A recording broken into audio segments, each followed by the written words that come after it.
Good evening, Facebook, YouTube, Twitter, and Google+. This is Rich again, back for your third and final video blog of the night for Monday, June 20th, 2016, around 7:44 in the evening, Billerica, Massachusetts. It's officially summer. It happened an hour ago, and it's feeling like summer already. Tomorrow, hazy, hot, and humid, and maybe some serious thunderstorms showers. Some news to report. It's Happy International Surfing Day, and there's going to be a restaurant in New York City soon, and it's going to be a theme of the classic TV series The Golden Girls. Unbelievable. Thank you for being a friend. And that's about it on the news.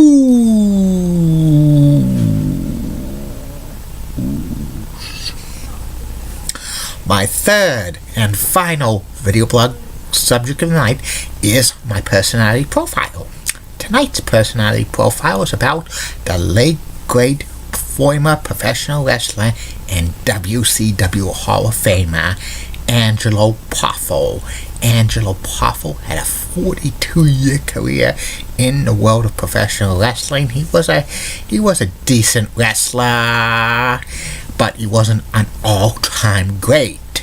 His claim to fame was starting an outlaw organization called International Championship Wrestling, which was in the southeast part of the United States. It was the main attractions were his sons, Lanny Poffo and Randy Macho Man Savage. Angelo Poffo was born and he grew up in Downers Grove, Illinois. His parents were Italian immigrants, and he loved doing physical education, and he went to DePaul University. He was on the baseball team as a catcher, and he was a competitive chess player. He was pretty good at it, and he majored in physical education in college. After college, he went into the Navy, and he set a world record for most sit-ups ever. In 4 hours and 10 minutes, Angelo did 6,033 sit-ups. Unbelievable. He did 6,000, and then he did 33 more for the 33 years of Jesus Christ's life. Angelo was a devoted Roman Catholic.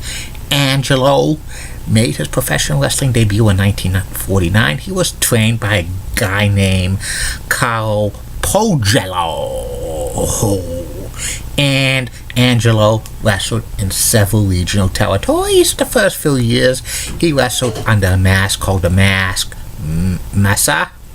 And he wrestled mainly in the Midwest territories for most of his career, mainly as a heel. His famous move was the face buster, and he broke all the rules. He had success in the Chicago territory, and his manager was Bronco Libich, who was later known for being a referee in the World-Class Championship Wrestling territory.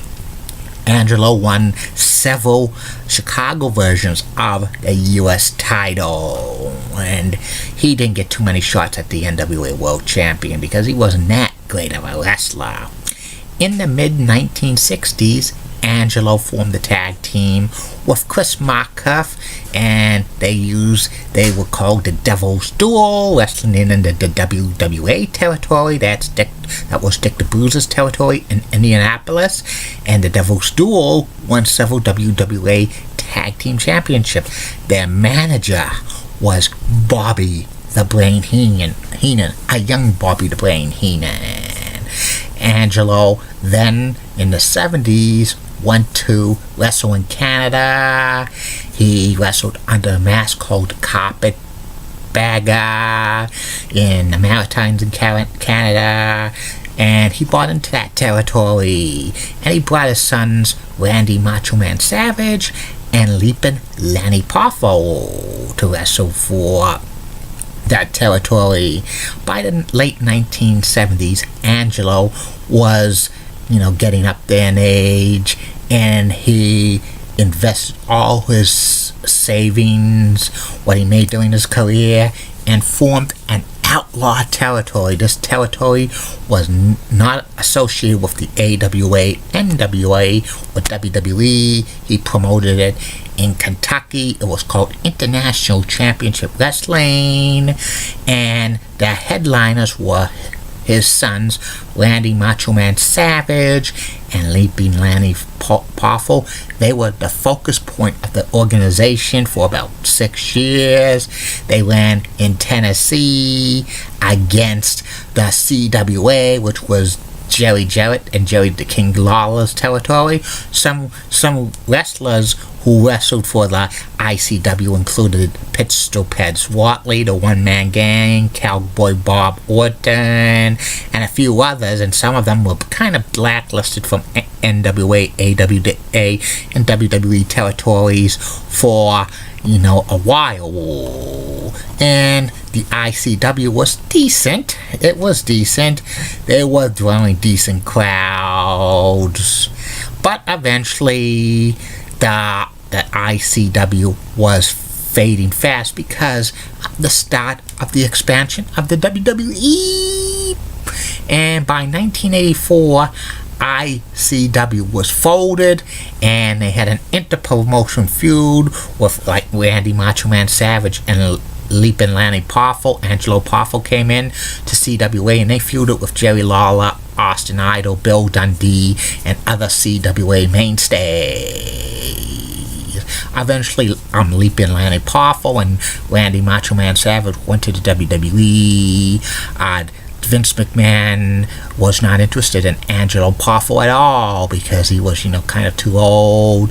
1987, Randy Savage asked Vince McMahon if Angelo could wrestle in a Legends Battle Royal at the old Meadowlands in East Rutherford, New Jersey, and Vince McMahon refused, saying, who's Angelo Poffo? That was a little bit of a heat. And Angelo Poffo continued to wrestle on and off until 1991, his last match. He was 66 years old. He defeated some guy named Luis Martinez. Afterwards, he taught physical education. And WCW inducted Angelo Poffo into the Hall of Fame at Slamboree 1995, and it was not a good move because it was basically a favor for Randy Macho Man Savage for his father to be inducted in WCW Hall of Fame. Gordon Solie did not like that. He said because Angelo Poffo was a decent wrestler, but he had hardly a Hall of Fame career, in my humble opinion. He basically kind of burned most of his bridges in wrestling when he started that outlaw promotion, ICW, in the late 1970s. And Angelo Poffo was involved in a wrestling angle in 1995 at Slamboree when Nature Boy Ric Flair put Angelo, who was 70 years old, in the figure 4 leg lock. And that was crazy. And Angelo afterwards basically stayed away from the spotlight, enjoying retirement in Florida with his wife Judy. Angelo passed away in 2010 at the age of 85. Before Randy Macho Man Savage passed away, he had an idea that he wanted Angelo Poffo, Leapin' Lanny Poffo, and himself to go into the Hall of Fame as a family. But Randy Savage is in the WWE Hall of Fame, and Leapin' Lanny Poffo and Angelo Poffo have never been considered going to the WWE Hall of Fame, and they never will. And that's about it on Angelo Poffo. And that's about it on these video blogs, Facebook, YouTube, Twitter, and Google+. Hope you've been enjoying these. Tomorrow, 3 more video blogs coming your way. First of all is my take on if time travel is going to be realistic in the future. Second video blog will be about Wicked Bites, the restaurant review show on Nessun hosted by Pat Whitley. And a third and final video blog of the night's personality profile.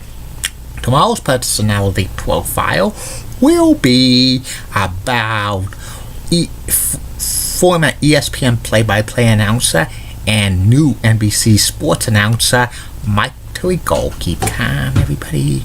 I'm a Julie Broughton guy. Today is Julie Broughton's birthday. Happy birthday to you. Happy birthday to you. Happy birthday, Julie Broughton. Happy birthday to you. Molly Roseblood of WCCO rocks and has nice legs. Elizabeth Hutt's so stunning. She's the best. Amy Swensey's awesome. Linda Church has nice legs and such a cougar. And Barbara Gibbs of APC11 has a sweet southern accent. And in the words of Sean Lucia, get out. Good night, everybody. See you tomorrow.